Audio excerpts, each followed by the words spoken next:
Bienvenue à tous dans ce cours de connaissance de soi. Dans la conférence d'aujourd'hui, nous verrons l'une des 48 lois qui régissent le monde physique, la loi du pendule.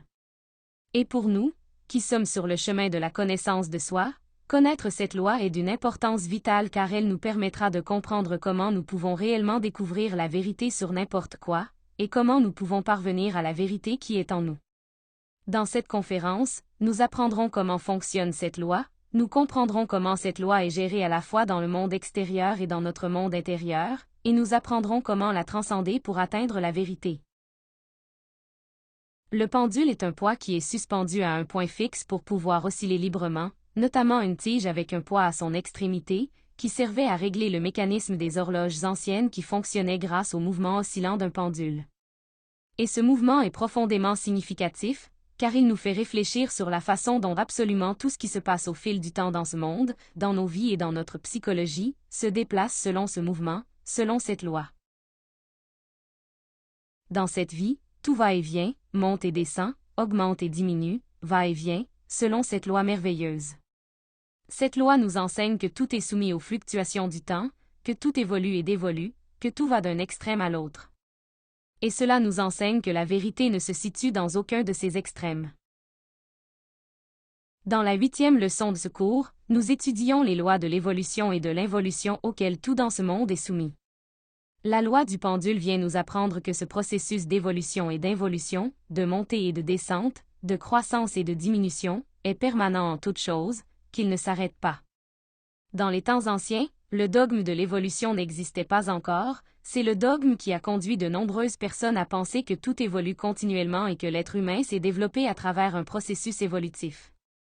Et que ce processus évolutif amènera l'être humain à devenir par la simple action du temps un surhomme. Ainsi, ignorant la loi de l'involution.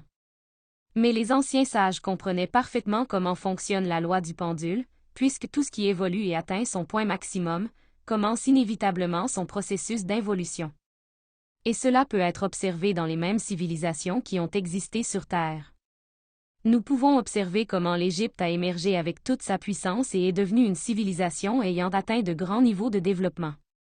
Cependant, lorsqu'ils atteignirent leur point culminant de développement, un processus continu et progressif de déclin commença, passant sans aucun doute de l'autre côté du pendule. De cette majestueuse civilisation, il ne reste que des ruines. Plus encore, lorsque l'Égypte tomba, Jérusalem s'est élevée de l'autre côté. La ville bien-aimée des prophètes. Mais quand Israël est tombé en tant que grande puissance? Lorsque le pendule a basculé, l'Empire romain a émergé à l'autre bout.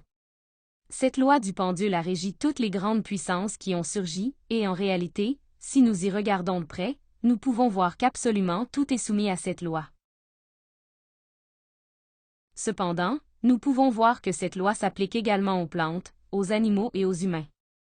Puisque nous voyons comment un être humain grandit, se développe, atteint ce stade de sa vie dans lequel il jouit de la force, de la jeunesse, de la beauté et du pouvoir, et à ce moment-là, il a généralement l'impression que cet état va être éternel.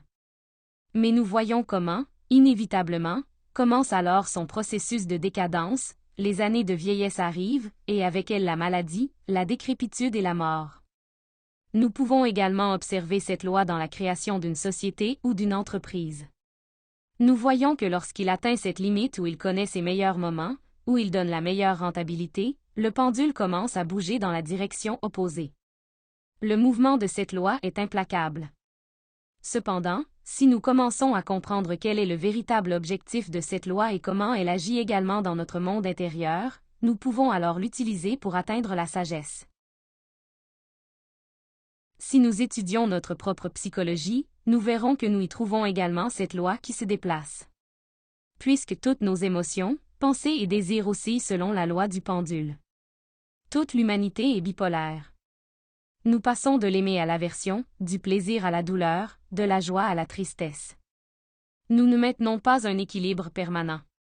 Et cela arrive parce que tous nos défauts psychologiques sont bipolaires. Chacun d'eux possède deux pôles, le pôle actif et le pôle passif. D'une part, nous trouvons la paresse comme ce manque de désir de faire quelque chose, ce besoin de dormir ou de ne rien faire. Et d'un autre côté, nous trouvons la paresse comme le désir de faire beaucoup de choses qui ne sont pas vraiment importantes ou productives, comme le désir de faire des milliers de choses liées à la personnalité, et ensuite de ne pas avoir de temps ou d'enthousiasme pour des choses qui peuvent nous amener à éveiller notre conscience. D'un côté, nous trouvons l'avidité comme notre moi thésauriseur et avare, et à l'autre pôle, nous le trouvons comme ce moi qui gaspille ses ressources. À un pôle nous trouvons la tristesse, à l'autre nous trouvons la joie. À un pôle se trouve la haine, à l'autre l'engouement. Or, on a tendance à confondre le pôle passif d'un moi psychologique avec une vertu. Mais ce qu'il faut comprendre, c'est que la vertu ne se trouve dans aucun des deux extrêmes. La vertu, la conscience, le réel, ne se trouve qu'au centre du pendule. Mais nous commettons souvent l'erreur de nous accrocher à un pôle du pendule, croyant qu'en nous tenant fermement, nous pouvons rendre cet état permanent. Nous nous accrochons au plaisir, et ce que nous ne voyons pas, c'est qu'avec la même force avec laquelle nous nous accrochons à rechercher et à éprouver le plaisir, avec cette même force, le pendule basculera dans l'autre sens et nous devrons éprouver de la douleur. Plus nous générons d'attachement envers une personne ou une chose, plus nous souffrons lorsque nous la perdons. Le pendule oscillera toujours. Et plus nous allons vers un extrême, plus nous donnons de force à ce pendule et plus il nous faudra de force pour expérimenter l'autre extrême. Plus quelqu'un est excité à l'idée de quelque chose, plus il souffre lorsqu'il ne peut pas l'obtenir. Plus vous êtes excité à l'idée d'obtenir quelque chose, plus vous êtes frustré lorsque vous le perdez. Nous pouvons même voir comment le pendule oscille dans une relation. Vous voyez que lorsque la relation commence, le désir, l'esprit et l'émotion passent par un processus d'ascension, de chute amoureuse, d'idéalisation, de romance et de passion. Cependant, nous voyons que plus ce processus est intense, lorsque surgissent des conflits, des malentendus, etc., avec la même intensité les discussions se produisent, plus le manque d'amour et même la haine se manifestent.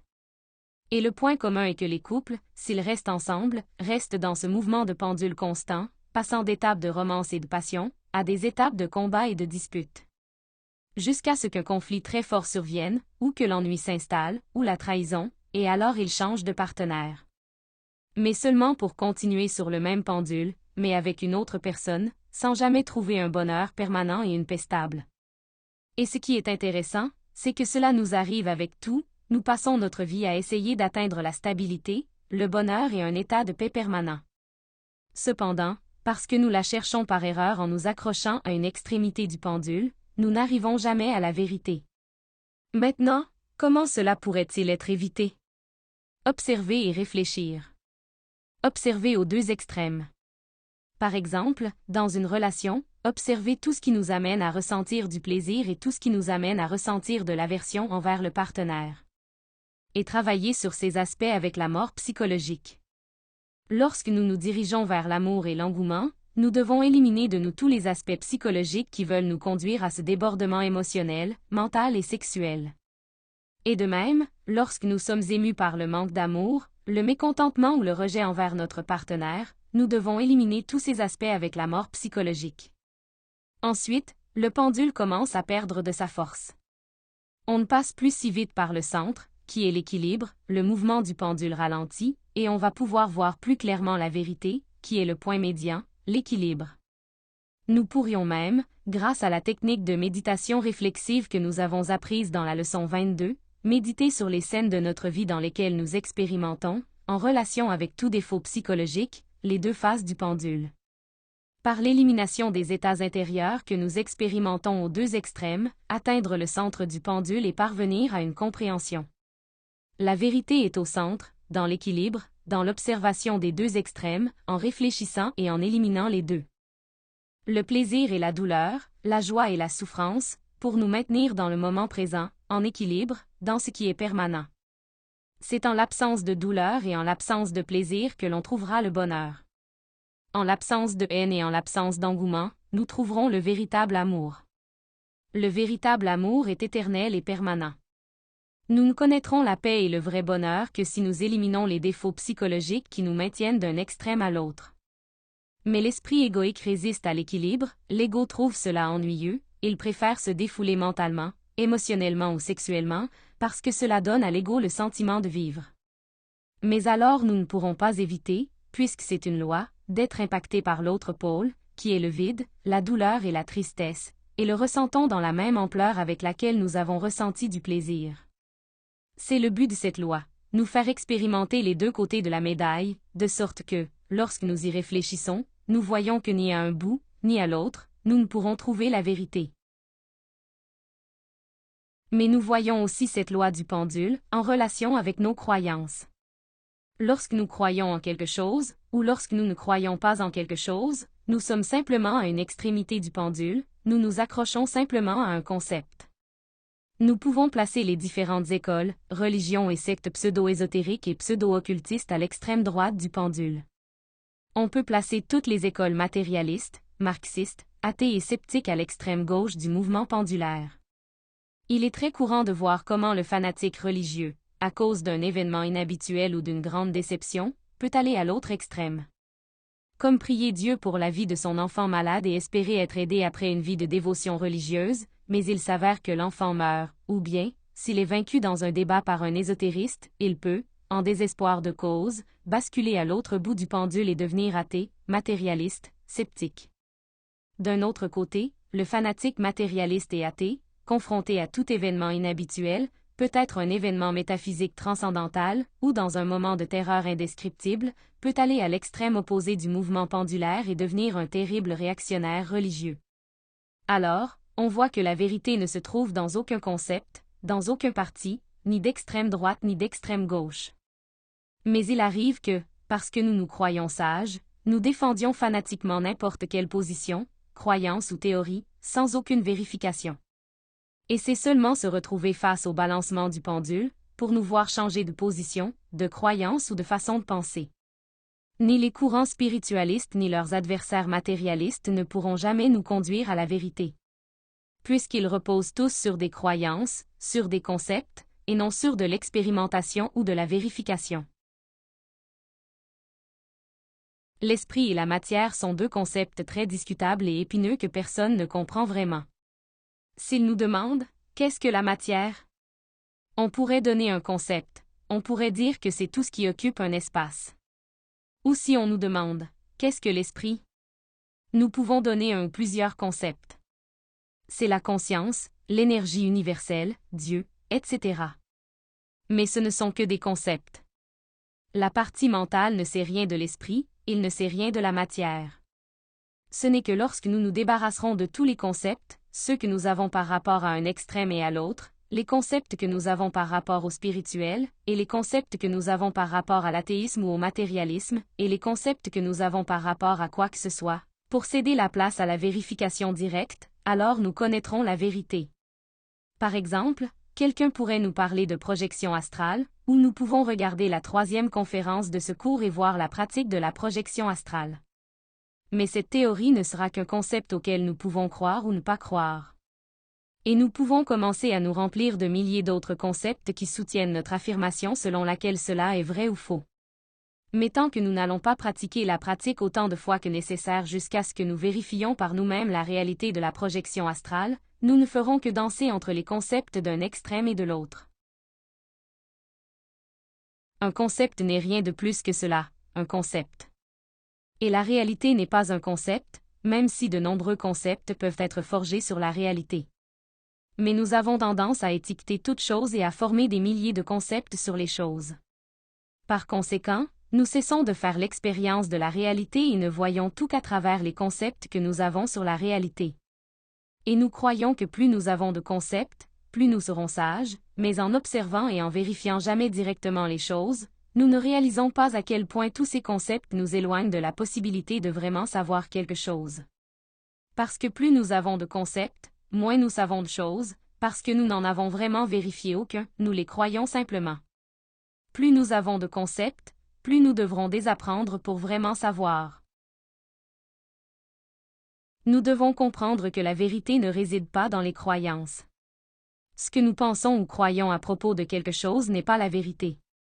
La vérité est ce que nous vérifions directement, et tant que nous continuerons à nous accrocher à des concepts et à des croyances, nous n'atteindrons jamais la vérité. Ni l'extrême droite ni l'extrême gauche ne sont la vérité. Ni soutenir ce concept ni l'autre. Lorsque nous défendons quelque chose selon notre esprit, nous devenons esclaves de ce concept. Fanatiquement, Nous attaquons ceux qui ne pensent pas ou ne croient pas comme nous.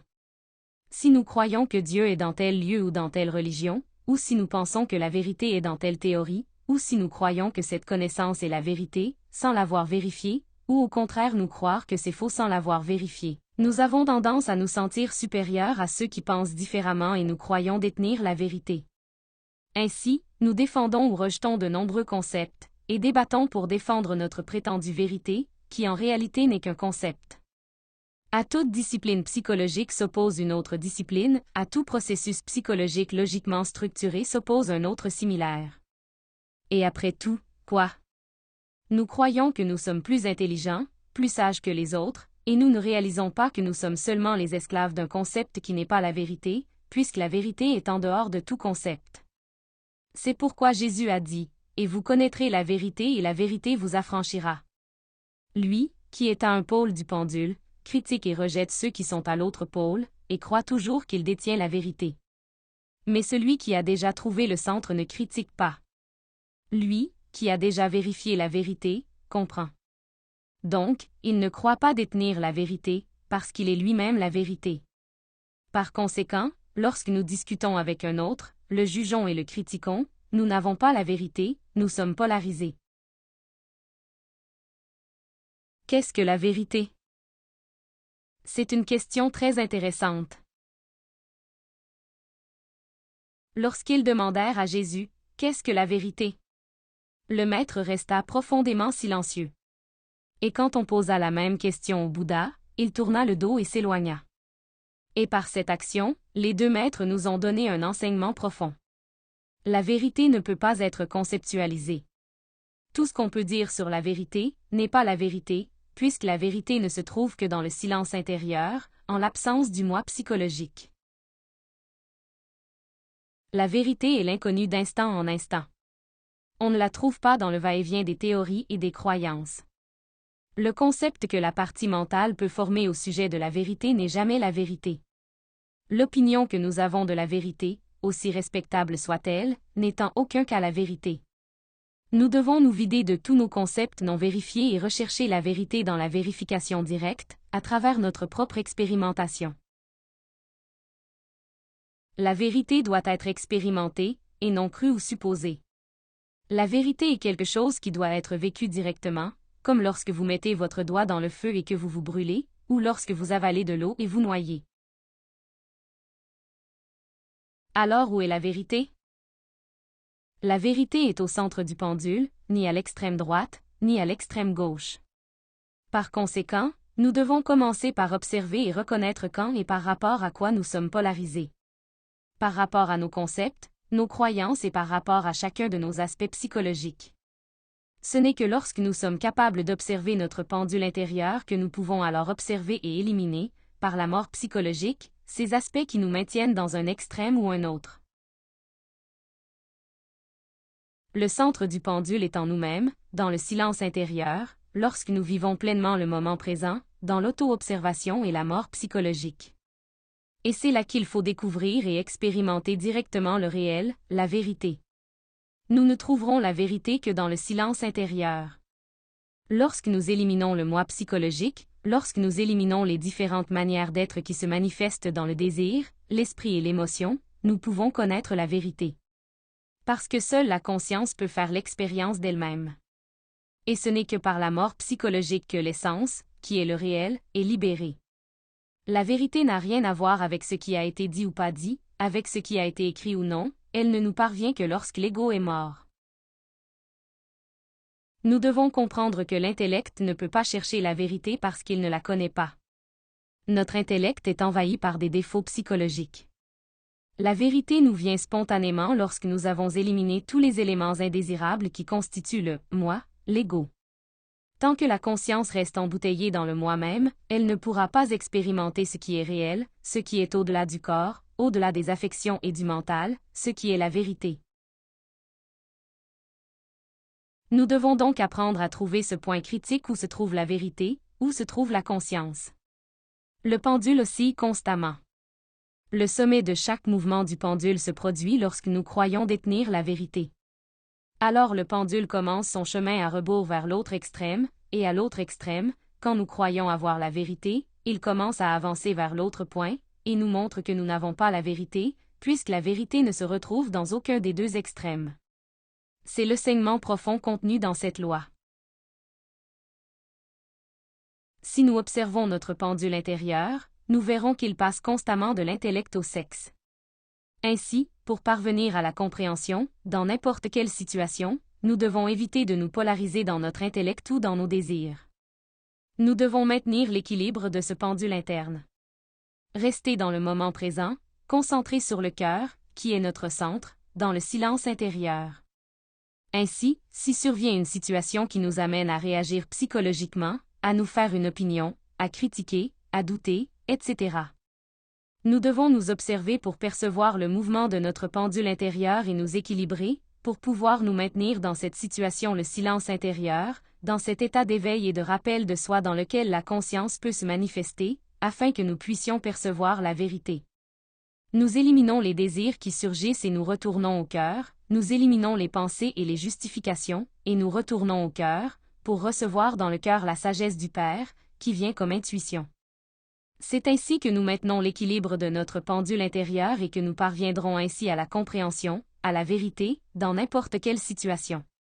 La compréhension est une faculté du cœur qui permet de réconcilier les contraires. Je vous laisse avec cette phrase sur laquelle réfléchir. À quoi sert à un homme de connaître 1000 théories s'il n'a jamais expérimenté la vérité? Cela a été le sujet d'aujourd'hui. J'espère que vous le trouverez très utile pour votre propre travail intérieur. N'oubliez pas de laisser toutes vos questions dans la section commentaires.